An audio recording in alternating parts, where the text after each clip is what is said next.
ಹಸಿರು ಕ್ರಾಂತಿ ಯೋಜನೆಯಲ್ಲಿ ಕೃಷಿಯಲ್ಲಿ ಈ ಕೆಳಗಿನ ಯಾವ ಅನುಕ್ರಮಗಳನ್ನು ಅನುಸರಿಸಲಿಲ್ಲ?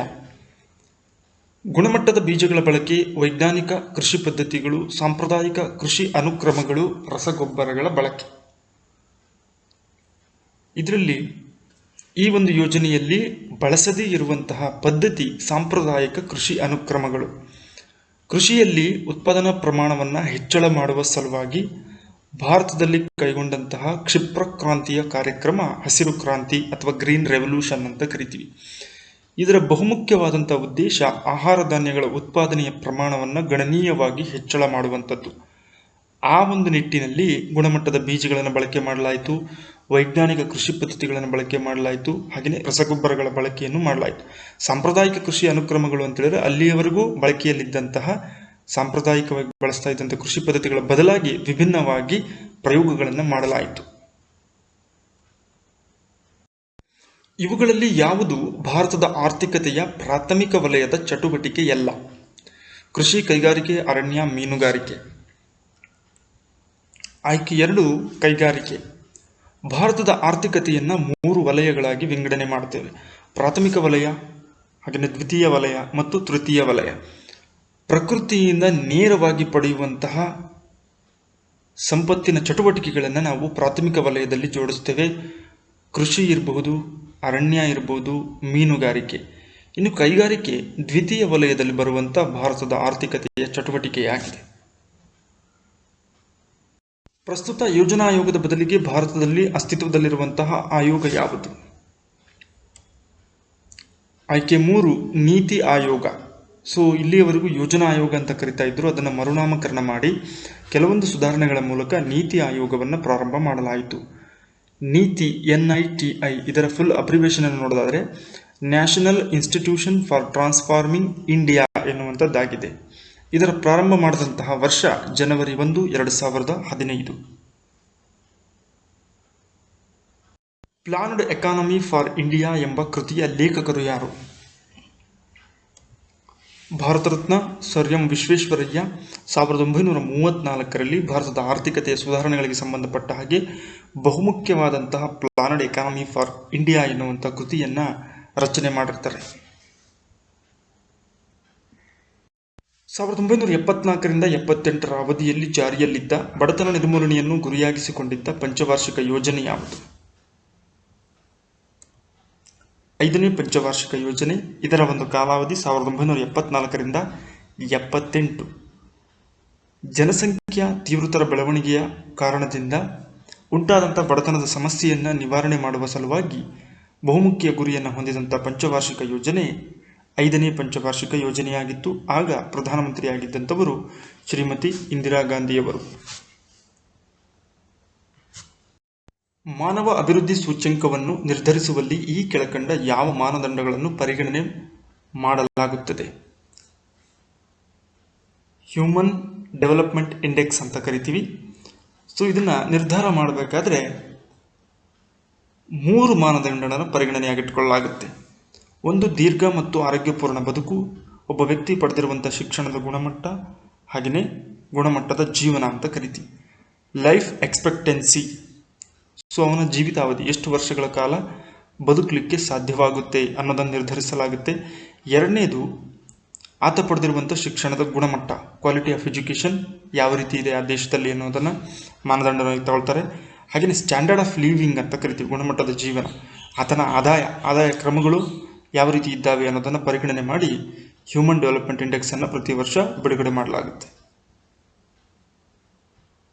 ಮಾನವ ಅಭಿವೃದ್ಧಿ ಸೂಚ್ಯಂಕದ ಪರಿಕಲ್ಪನೆಯನ್ನು ಮೊದಲು ಪರಿಚಯಿಸಿದವರು ಯಾರು?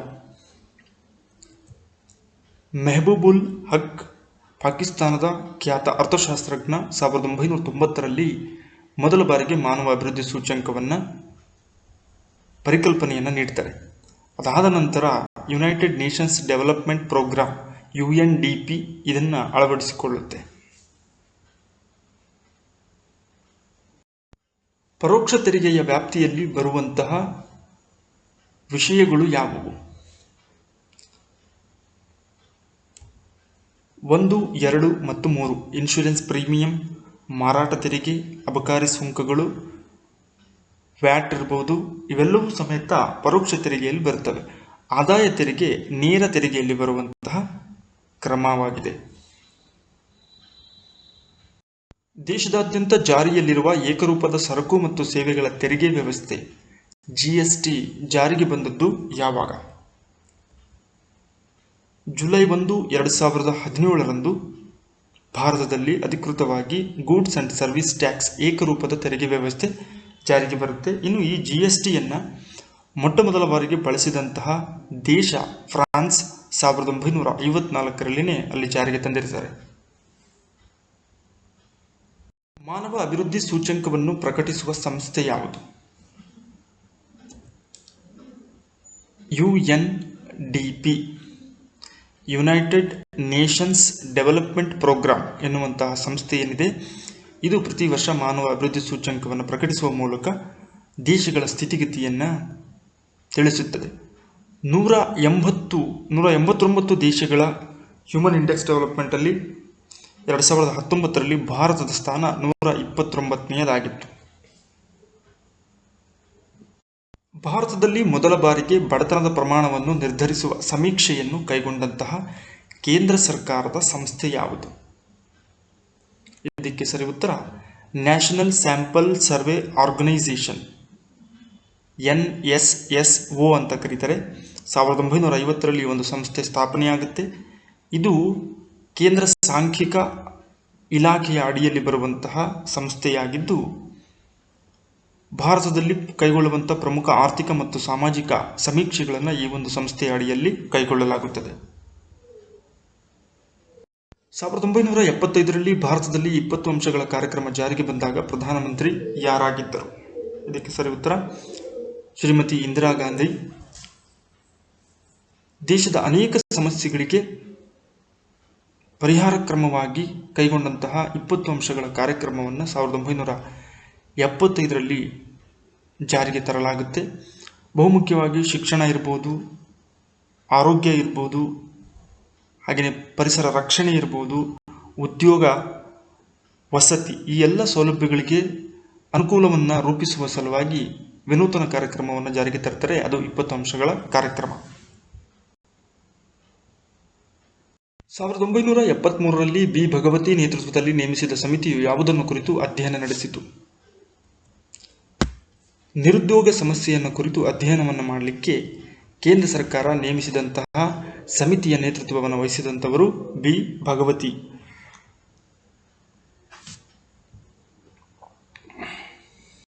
ಯಾವ ಕಾಯ್ದೆಯನ್ನು ಭಾರತದ ಆರ್ಥಿಕತೆಯ ಸಂವಿಧಾನ ಎಂದು ಕರೆಯಲಾಗುತ್ತದೆ?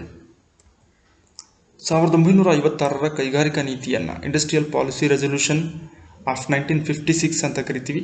ಸೊ ಈ ಒಂದು ಕಾಯ್ದೆಯನ್ನು ಭಾರತದ ಆರ್ಥಿಕತೆಯ ಸಂವಿಧಾನ ಎಂದು ಕರೆಯುವರು. ಭಾರತದ ಪ್ರಸ್ತುತ ರಿಸರ್ವ್ ಬ್ಯಾಂಕ್ ಗವರ್ನರ್ ಯಾರು? ರಘುರಾಮ್ ರಂಜನ್, ಶಕ್ತಿಕಾಂತ್ ದಾಸ್, ವೈ.ವಿ. ರೆಡ್ಡಿ, ಊರ್ಜಿತ್ ಪಟೇಲ್. ಶಕ್ತಿಕಾಂತ್ ದಾಸ್ ಪ್ರಸ್ತುತ RBIನ ಗವರ್ನರ್ ಆಗಿದ್ದಾರೆ. 1980ನೇ ಬ್ಯಾಚ್ನ ನಿವೃತ್ತ IAS ಅಧಿಕಾರಿ, ತಮಿಳುನಾಡು ಕೇಡರಲ್ಲಿ ಕಾರ್ಯವನ್ನು ನಿರ್ವಹಿಸಿರ್ತಾರೆ. ಈಗ 25ನೇ ಗವರ್ನರ್ ಆಗಿ ರಿಸರ್ವ್ ಬ್ಯಾಂಕ್ನಲ್ಲಿ ಕರ್ತವ್ಯವನ್ನು ಮಾಡ್ತಾ ಇದ್ದಾರೆ. ಈ ಹಿಂದೆ 15ನೇ ಹಣಕಾಸು ಆಯೋಗದಲ್ಲಿ ಸದಸ್ಯರಾಗಿ ಕೂಡ ಕಾರ್ಯವನ್ನು ನಿರ್ವಹಿಸಿರ್ತಾರೆ.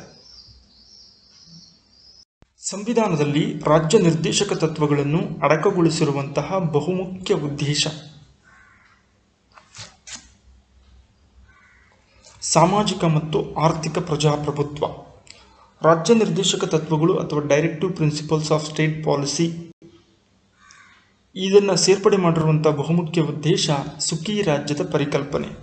ಸುಖಿ ರಾಜ್ಯ ನಿರ್ಮಾಣ ಆಗಬೇಕು ಅಂತೇಳಿದ್ರೆ ಭಾರತದಲ್ಲಿ ಪ್ರತಿಯೊಬ್ಬ ವ್ಯಕ್ತಿಗೂ ಸಮೇತ ಸಾಮಾಜಿಕವಾಗಿ ಮತ್ತು ಆರ್ಥಿಕವಾಗಿ ಪ್ರಜಾಪ್ರಭುತ್ವ ಮಾದರಿಯ ಅವಕಾಶಗಳು ಸಿಗಬೇಕು ಅನ್ನುವಂಥ ಕಾರಣಕ್ಕೆ ರಾಜ್ಯ ನಿರ್ದೇಶಕ ತತ್ವಗಳನ್ನು ಸಂವಿಧಾನದಲ್ಲಿ ಸೇರಿಸಲಾಗಿದೆ. ಈ ಕೆಳಗಿನ ಯಾವುದು ರಾಜ್ಯ ನಿರ್ದೇಶಕ ತತ್ವಗಳ ಮೂಲ ಆಶಯವನ್ನು ಒಳಗೊಂಡಿಲ್ಲ?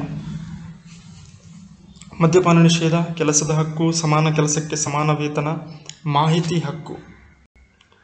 ಸೊ ಇದಕ್ಕೆ ಸರಿ ಉತ್ತರ ಮಾಹಿತಿ ಹಕ್ಕು ರಾಜ್ಯ ನಿರ್ದೇಶಕ ತತ್ವಗಳ ಅಡಿಯಲ್ಲಿ ಬರದೇ ಇರುವಂಥ ಮೂಲ ಆಶಯವಾಗಿದೆ. ಸೊ ಸುಖಿ ರಾಜ್ಯದ ಪರಿಕಲ್ಪನೆ ಬರಬೇಕು ಅಂತೇಳಿದ್ರೆ ಆ ಒಂದು ಸಮಾಜ ಯಾವ ರೀತಿ ಇರಬೇಕು ಅನ್ನೋದಕ್ಕೆ ಕೆಲವೊಂದು ಅಂಶಗಳನ್ನು ನೀಡಲಾಗಿದೆ. ಮದ್ಯಪಾನ ನಿಷೇಧವಾಗಿರಬೇಕು, ಪ್ರತಿಯೊಬ್ಬರಿಗೂ ಕೆಲಸದ ಹಕ್ಕು ಸಿಗಬೇಕು, ಹಾಗೆಯೇ ಸಮಾನ ಕೆಲಸಕ್ಕೆ ಸಮಾನ ವೇತನ ಸಿಗಬೇಕು. ಆ ಮೂಲಕವಾಗಿ ಸಾಮಾಜಿಕವಾಗಿ ಮತ್ತು ಆರ್ಥಿಕವಾಗಿ ಪ್ರತಿಯೊಬ್ಬರೂ ಸಬಲರಾಗಲಿಕ್ಕೆ ಸಾಧ್ಯ ಅನ್ನುವಂತಹ ಆಶಯವನ್ನು ರಾಜ್ಯ ನಿರ್ದೇಶಕ ತತ್ವಗಳು ಹೊಂದಿವೆ. ರಾಜ್ಯಪಾಲರನ್ನು ವಜಾ ಮಾಡುವ ಅಧಿಕಾರ ಈ ಕೆಳಗಿನ ಯಾರಿಗಿದೆ? ರಾಷ್ಟ್ರಪತಿ. ವಾಸ್ತವದಲ್ಲಿ ವಜಾ ಮಾಡುವ ಅಧಿಕಾರ ಅನ್ನೋದಕ್ಕಿಂತ ಹಿಂದೆ ಕರೆಸಿಕೊಳ್ಳುವಂತಹ ಅಧಿಕಾರ ರಾಷ್ಟ್ರಪತಿಗಿದೆ. ಯಾಕಂದರೆ ರಾಷ್ಟ್ರಪತಿಯವರೇ ರಾಜ್ಯಪಾಲರನ್ನು ನೇಮಕ ಮಾಡಿರ್ತಾರೆ. ಸಾಮಾನ್ಯವಾಗಿ ಅವರ ಅಧಿಕಾರಾವಧಿ 5 ವರ್ಷ ಅಥವಾ ರಾಷ್ಟ್ರಪತಿಯವರು ಇಚ್ಛೆ ಪಡುವವರೆಗೂ ಸಮೇತ ಅವರು ರಾಜ್ಯಪಾಲರಾಗಿ ಮುಂದುವರಿಯಬಹುದು. ಆದರೆ ಯಾವುದೇ ಕ್ಷಣದಲ್ಲಿ ರಾಷ್ಟ್ರಪತಿಯವರು ಅವರನ್ನು ತಮ್ಮ ಹುದ್ದೆಯಿಂದ ತೆಗೆದುಹಾಕುವಂತಹ ಅಧಿಕಾರವನ್ನು ಹೊಂದಿದ್ದಾರೆ. ರಾಜ್ಯ ಲೋಕಸೇವಾ ಆಯೋಗದ ಸದಸ್ಯರನ್ನು ನೇಮಕ ಮಾಡುವ ಅಧಿಕಾರ ಈ ಕೆಳಗಿನ ಯಾರಿಗಿದೆ? ರಾಜ್ಯಪಾಲರು ಆಯಾ ರಾಜ್ಯಗಳಲ್ಲಿರುವಂತಹ ಲೋಕಸೇವಾ ಆಯೋಗಗಳಿಗೆ ಸದಸ್ಯರನ್ನು ನೇಮಕ ಮಾಡ್ತಾರೆ. 5 ವರ್ಷಗಳ ಅವಧಿಗೆ ಅಥವಾ 62 ವರ್ಷ ಅವರ ವಯೋಮಿತಿಯವರೆಗೂ ಇವರ ಅಧಿಕಾರ ಅವಧಿಯನ್ನು ಹೊಂದಿರ್ತಾರೆ.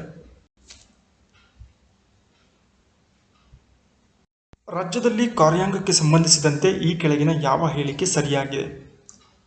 3 ಹೇಳಿಕೆಗಳನ್ನು ಕೊಟ್ಟಿದ್ದಾರೆ. ರಾಜ್ಯ ಕಾರ್ಯಾಂಗದ ಕಾರ್ಯಗಳು ರಾಜ್ಯಪಾಲರ ಹೆಸರಿನಲ್ಲಿ ಜರುಗುತ್ತವೆ. 2ನೇದು, ರಾಜ್ಯಪಾಲರನ್ನು ರಾಷ್ಟ್ರಪತಿಗಳು ನೇಮಕ ಮಾಡುವರು.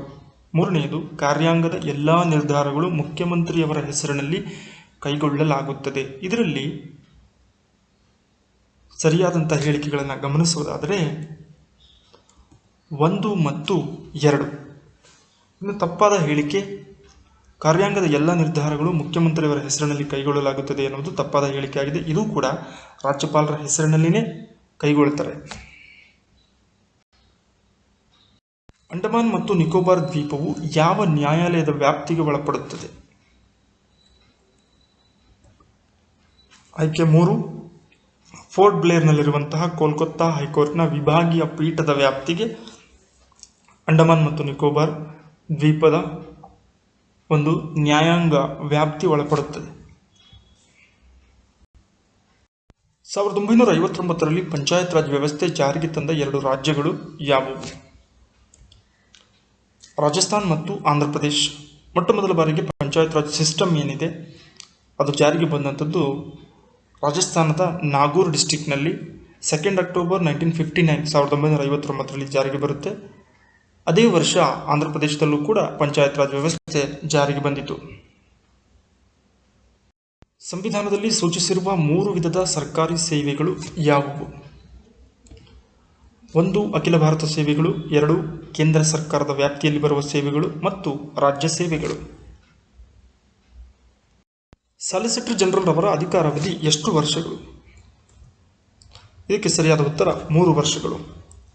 ಸಾಲಿಸಿಟರ್ ಜನರಲ್ ಹುದ್ದೆ ಏನಿದೆ ಅಟಾರ್ನಿ ಜನರಲ್ ಹುದ್ದೆಯ ನಂತರದ ಸ್ಥಾನವನ್ನು ಪಡೆದಿರುತ್ತೆ. ಇವರು ಕೇಂದ್ರ ಸರ್ಕಾರದ ಚೀಫ್ ಲೀಗಲ್ ಅಡ್ವೈಸರ್, ಕಾನೂನು ಸಲಹೆಗಾರರಾಗಿರುತ್ತಾರೆ. ಇವರ ಒಂದು ಅಧಿಕಾರಾವಧಿ 3 ವರ್ಷಗಳಿಗೆ ಇವರನ್ನು ನೇಮಕ ಮಾಡಲಾಗಿರುತ್ತೆ. ಭಾರತದಲ್ಲಿ 14 ಬ್ಯಾಂಕುಗಳ ರಾಷ್ಟ್ರೀಕರಣ ಪ್ರಕ್ರಿಯೆ ಯಾವಾಗ ನಡೆಯಿತು? ಜುಲೈ 19, 1969ರಲ್ಲಿ ಈ ಒಂದು ಪ್ರಕ್ರಿಯೆ ನಡೆಯುತ್ತೆ. 14 ಕಮರ್ಷಿಯಲ್ ಬ್ಯಾಂಕ್ಗಳನ್ನು, ವಾಣಿಜ್ಯ ಬ್ಯಾಂಕುಗಳನ್ನು ರಾಷ್ಟ್ರೀಕರಣಗೊಳಿಸಲಾಯಿತು 19 ಜುಲೈ 1969ರಲ್ಲಿ. ಆಗಿನ ಕಾಲಘಟ್ಟಕ್ಕೆ ಈ 14 ಬ್ಯಾಂಕುಗಳು ಭಾರತದ